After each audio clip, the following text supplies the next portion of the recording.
CADWOLF tutorial on combination charts. So a combination chart in CADWOLF is simply one that you're allowed to put several types of charts on one chart. We're going to do a basic example, show a few of those items, and talk about what options are available for each chart. So let's go to our basic document example. You can see we've got some data here. So let's just add a chart. And for our chart type, we're going to go down to the combo chart option. All right, so right away you can see this extra option is there for dataset type. We add a dataset, select it, and then we can select the type of dataset for that, or type of chart for that specific dataset. Now there's all of them that you saw there, plus area and scatter. So let's pick column chart for the first dataset, and we'll enter Z1. And we'll give it the name. So what you'll see here, we're going to add another column and a line, and then we'll add a pie, is that you have every option you would have available for a normal chart of that dataset type. You just have to select the dataset to edit them. So we'll add a second dataset here, select it, and we'll do a column chart for that as well. And we'll go with the Z2 data. So there you have it. So we've had two column data charts there. So those are on the same axis. So whatever you add here is going to be on the default axis. So we'll add a third one, and we'll do a line chart for the third one.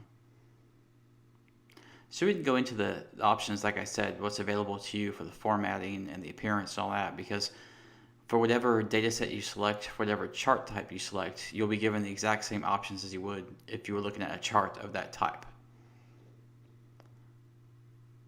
Alright, so there's a line chart on top of our column charts. Like I said, you've got line, spline, scatter, area, column, bar, and a couple more. Alright, so let's add another data set, and we'll pick pie for this. So we'll give it some data there. That was the data1 variable that we had. And you'll see that right away it's sort of plopped down right smack in the middle, covering our data. This is something that happens with pie charts. They don't really sit on the axes, so you have to place them. If you saw the pie chart tutorial, you saw the sizing and placement and a few other things. We didn't really go into the placement too much, so we'll take a look at that here. So under the series, we'll turn the data labels on for this series.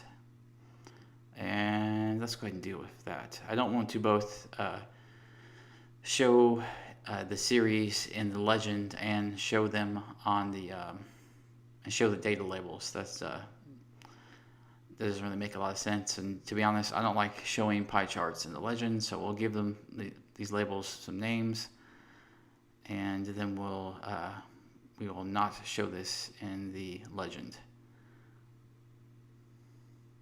Let's go ahead and change the size first so we can get it off the screen there. 30 looks about right. So their location there, 50 and 50%, that's where everyone starts, obviously. It's in the center. So this is a percentage of the chart from left to right. So if you set it at a certain percentage and then you change the size of the chart, obviously that's going to change. Let's turn the data series off. Oh, it should be in the series. There we go. All right, so we took that out of the legend. And so there you have it. You have a pie chart next to, or along with two column charts and a line chart. I like to use the monocolor here and set the pie charts to the red monocolor so that it comes off a little bit differently.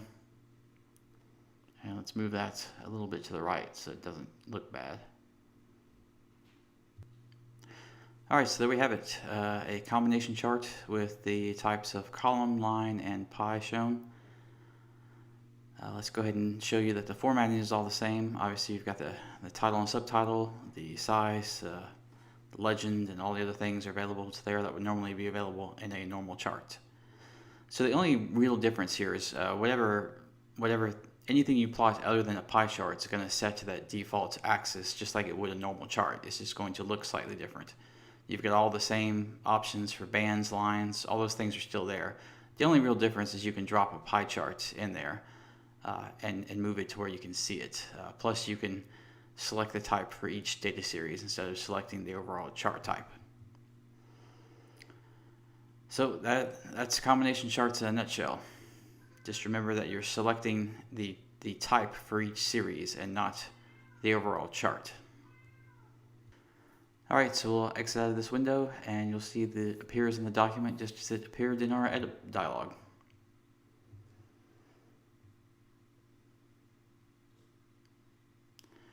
Alright, so that's it for combo charts. If you take a look at the documentation workspace, you'll see a full page on all of the options for this. And make sure to follow us on Facebook and Twitter.